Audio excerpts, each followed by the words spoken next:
On associe souvent l'agroécologie aux grandes cultures, mais ce concept peut aussi se décliner aux filières d'élevage et en particulier à l'aviculture.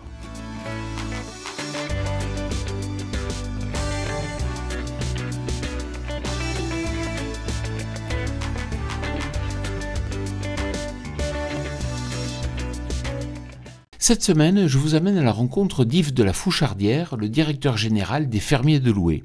Yves, l'agroécologie, est-ce une réalité dans vos filières de production de volailles ?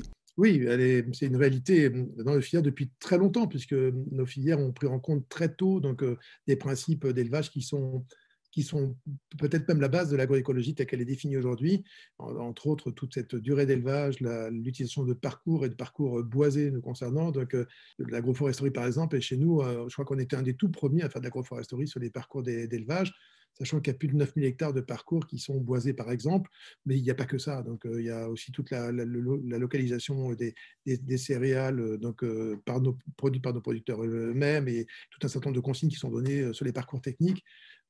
La position qu'on a prise sur les OGM est une position qui est aussi de ce domaine-là.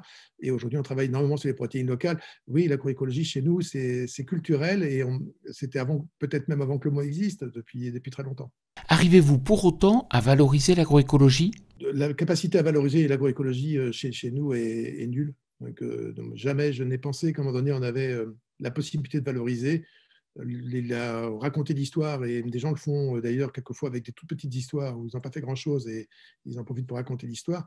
Nous, c'est à l'échelle complète de nos élevages. Donc, non, on n'a pas de possibilité de le valoriser. Je pense que c'est une question de cohérence, surtout. Moi, j'aime l'agroécologie comme étant la capacité à pouvoir montrer son exploitation à tout moment, à n'importe quel visiteur de passage, sans avoir honte de ce qu'on y fait, puisqu'à un moment donné, l'exploitation est visitable et elle est cohérente.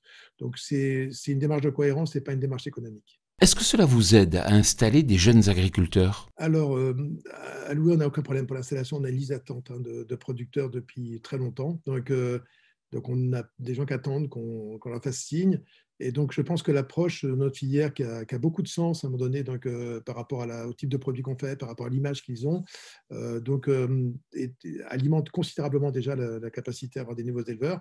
Et c'est vrai que les démarches d'agroécologie ne sont pas citées en tant que telles, mais font partie du tout. Même pour les jeunes générations de producteurs, l'agroécologie, ça ne veut pas encore dire autant de choses que ça, alors que l'approche globale, la vision qu'ils ont de nos élevages, la façon dont on aborde la consommation et la façon dont on élève nos volailles et le cadre qu'on leur propose d'avoir pour cette production, les séduit beaucoup.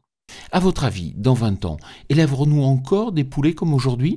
Je pense que dans 10 ou 20 ans, l'aviculture aura inévitablement bougé, donc elle aura changé et elle sera certainement moins intense. Donc, il y aura encore le modèle d'élevage intensif qui existera.